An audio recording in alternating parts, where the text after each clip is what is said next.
Tortoise and the Hare. Hare loved running around more than anything else in the world. He ran everywhere, even when there was no hurry.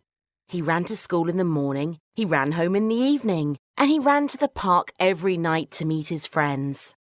There was a big racing track in the park, and the animals met there every day to talk and play and run around. Hare didn't just love running, he was very good at it too. There was no denying that Hare was the fastest animal. He dashed around the racing track as quick as a flash of lightning.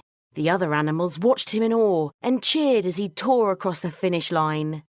"That's my fastest time ever," cried Hare with glee. "Look how fast I can run." "Yes, that was fast," squeaked Mouse. "Nobody can run as fast as you." "Of course they can't," said Hare. "I'm the fastest animal in all the land, but we should prove it. I know. Let's have a race to prove who is the fastest. Who will race against me?" The other animals backed away. "I could not race against you," said Fox. "I would never win." "Nor I," said Duck. "I only race other frogs and toads," said Frog. "None of us are fast enough to race against you." Hare asked all of the animals, but they all refused to race against him. Then Tortoise shuffled forwards. "I will race you," he said in a gruff, low voice. The other animals laughed out loud. Tortoise was the slowest amongst them. He had stumpy little legs and a bald green head and was always carrying around his home in a high green shiny dome on his back. "You," said Hare, "you think you can be faster than me? Don't be ridiculous." "Are you saying you won't race me?" said Tortoise. "Perhaps you are afraid of losing." This really ruffled the Hare. "Of course I'm not afraid," he snapped back. "I will race you at 1 o'clock tomorrow, here at the track." And with that, Hare turned on his heels and gracefully bounded home. "What have you done?" said Badger to Tortoise. "You'll never win against him." But Tortoise smiled knowingly and plodded off slowly. The next day, all of the animals gathered to watch the great race. Tortoise was already poised on the starting line when Hare arrived. Hare started warming up. He stretched his long legs, then started jogging round and around the track. He was very fast, even when he was just jogging. Tortoise watched Hare, but did not join in with this warm-up. He just tucked his head inside his shell, then stretched it out again. In and out, in and out. That was all the warm-up Tortoise needed. "Are you ready?" said Hare. "Are you ready to lose the race?" "I am ready for the race," said Tortoise. "But that does not mean that I shall lose." At that moment, Owl stepped forwards and started to address the crowd.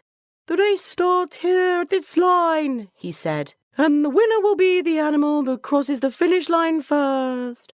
On your marks, get set, go!" Hare sprinted away from the starting line, his long ears streaming behind him. The crowd cheered wildly. Hare looked over his shoulder to see where Tortoise was. He hadn't even crossed the starting line. Hare jogged back to Tortoise. "Aren't you going to join in?" asked Hare. "You haven't even started." "I have started," said Tortoise. "I'm just taking my time." "This is going to take all day," said Hare. "It's not much of a race." "I know. To give you a chance, I'll let you have a head start while I have a little nap. I could sleep all afternoon and still beat you to the finish line." So Hare lay down beside the track and went to sleep. Tortoise plodded slowly onwards, steadily placing one foot in front of the other. Plod, plod, plod. Hare was fast asleep and snoring loudly. By the end of the afternoon, Tortoise had nearly reached the finish line. The crowd began to whisper to each other. "Maybe he could win," said Mouse. "He'll certainly win if Hare doesn't wake up soon." The animals all whispered and murmured. They got louder and louder as Tortoise got closer and closer to the finish line. Before long, they were making quite a racket. Hare's long ears twitched as he heard the noise, and he woke with a start. He looked up in horror to see that Tortoise had nearly reached the finish line. "Oh, no, you don't," muttered Hare, and he sprinted down the track.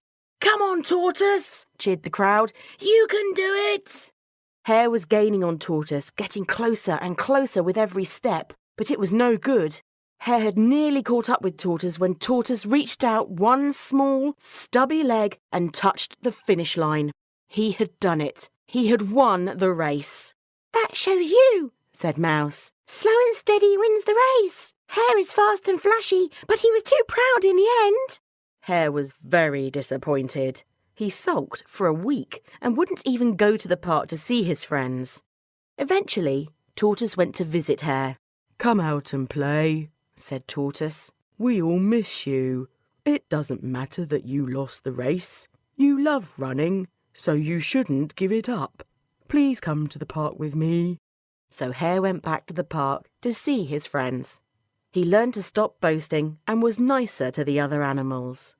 Tortoise had become very popular, but he didn't run many more races. He left those to his new friend, the hare. The end.